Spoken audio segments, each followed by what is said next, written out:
Nous organisons un atelier de partage avec les organisations de la société civile, donc les organisations de jeunes, les organisations de femmes, pour partager sur le projet Womal Ëllëgu Ndaw Yi. Donc Womal Ëllëgu Ndaw Yi, c'est un projet que nous mettons en œuvre en partenariat avec l'ONG Équilibre et Population, une ONG française. Donc les trois partenaires de mise en œuvre, c'est le RAES, le Réseau Civil et l'ONG Jeunesse et Développement des EEDS. C'est un projet qui vise à mobiliser des ressources domestiques en vue de financer la santé de la reproduction, donc pour faciliter l'accès aux DCCR. Donc c'est un projet qui va être mené dans 3 régions du Sénégal et qui concerne carrément un travail de plaidoyer à faire auprès des entreprises du secteur privé, mais aussi auprès des collectivités locales, pour que le financement de la santé de la reproduction soit plus réel.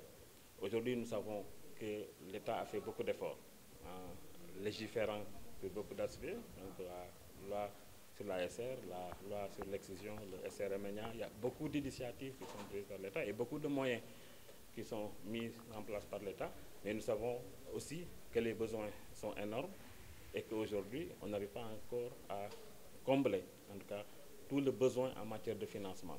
Et nous, en tant qu'organisation de la société civile, nous voulons jouer notre partition, déjà en mobilisant des ressources, mais en travaillant, en enrôlant beaucoup d'organisations du secteur privé comme les entreprises et les collectivités territoriales pour que ça soit une synergie pour le financement des DCCR.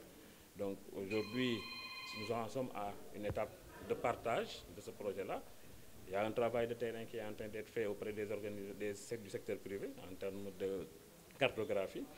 Il y a une cartographie des besoins aussi qui est en train d'être actualisée par rapport aux zones cibles du projet et que des comités sont en train d'être mis en place au niveau de chaque commune ciblée pour qu'aujourd'hui nous puissions faire un travail en synergie, mais que nous puissions arriver avec ces organisations de la société civile à mobiliser le minimum nécessaire. Donc, la recommandation qui revient le plus souvent dans le cadre de ce plaidoyer, c'est qu'il faut que dans le cadre de la responsabilité sociétale des entreprises, que le secteur privé puisse participer beaucoup plus sur les questions de santé dans les zones où ils sont. Aujourd'hui, comment est-ce que nous allons arriver à pouvoir les mobiliser?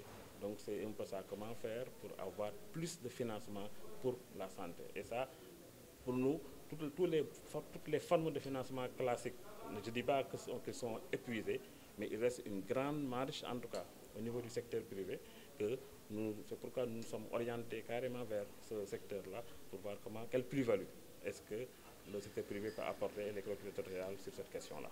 Les actions, il y avait déjà la cartographie, comme je vous avais dit, donc cartographier les besoins, cartographier les entreprises, négocier avec eux. Il y a aussi une rencontre des alliés. Au-delà de cette rencontre-là que nous avons ce que nous avons appelé les grandes rencontres des alliés, où il y aura aussi bien les acteurs de la société civile, les acteurs institutionnels, il y aura aussi les entreprises, les collectivités territoriales, où nous allons faire une grande rencontre pour partager encore sur le projet et affiner les stratégies que nous allons encore travailler aujourd'hui. Ça, c'est une première étape. L'autre étape, c'est que nous allons organiser un grand hackathon, donc au niveau de Dakar, où il sera question, avec ces mêmes acteurs-là, des alliés, de préfigurer les projets. On va élaborer les projets ensemble, en tenant compte des besoins des communes identifiées. Ces communes-là seront représentées en plus de tous les acteurs. Nous allons élaborer de façon participative les 10 projets à incuber. Et c'est sur la base de ces 10 projets incubés dans ces ateliers-là que nous allons maintenant aller vers ces entreprises pour qu'ils puissent financer les projets. Et le financement de ces projets-là va nous permettre, en tout cas, de financer des besoins réels qui sont identifiés par les bénéficiaires eux-mêmes, c'est-à-dire les communes, donc avec tous les experts à côté. Et ça, c'est le hackathon qui va nous permettre de le faire. Après, il y aura une grande soirée de gala, donc le financement sera négocié entre-temps, et il y aura une grande soirée de gala où les entreprises qui auront participé et qui se seront manifestées seront primées, parce que nous aurons quand même au moins montré au Sénégal les entreprises qui finance le mieux, en tout cas, le secteur de la santé. Nous allons les primer et nous allons, dans une grande soirée, en tout cas, avec la participation du ministère et de toutes les autorités, les primer et sanctionner positivement cette participation-là et voir comment faire durer, en tout cas, cette participation des entreprises du secteur privé dans cette entreprise-là. Nous travaillons en parfaite entente avec la société civile. Le ministère, d'ailleurs, c'est un devoir de l'État sénégalais d'assurer la santé à tous ses citoyens. On a mis sur pied donc de nombreux programmes dédiés aux jeunes. Maintenant, c'est dans ce cadre-là que la société civile vient appuyer. Vous le savez, on a l'obligation d'assurer la santé, mais nous n'avons pas les moyens. En tout cas, nos moyens sont limités aussi, il faut le comprendre, il faut être réaliste. Quand il y a d'autres alternatives de financement, nous disons qu'elles sont les bienvenues. Et c'est dans ce cadre-là que nous sommes là. On est en train de réfléchir à comment appuyer les efforts conséquents que fait le ministère en matière de financement de la SRH. Donc, lancer cette initiative portée par la société civile, d'aller faire le plaidoyer auprès des grandes sociétés de la place pour qu'eux aussi, dans le cadre de la responsabilité sociale d'entreprise qui les incombe de droit et d'obligation naturellement, donc qu'ils viennent apporter un soutien à la cruciale question de la SRAJ.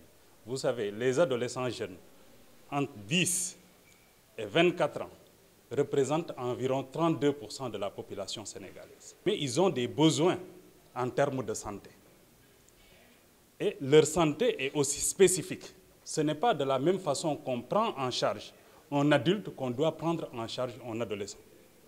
Cette spécificité fait qu'ils ont besoin de services appropriés. C'est la raison pour laquelle l'État l'a bien pensé depuis très longtemps, la mise en place donc, des espaces ados-jeunes, comme des CCA également. Des espaces ados-jeunes sont dans les structures de santé, mais offrent sont des espaces de détente et d'information sur les questions de santé. C'est pour que les jeunes puissent accéder à l'information. C'est un défi connu de tous.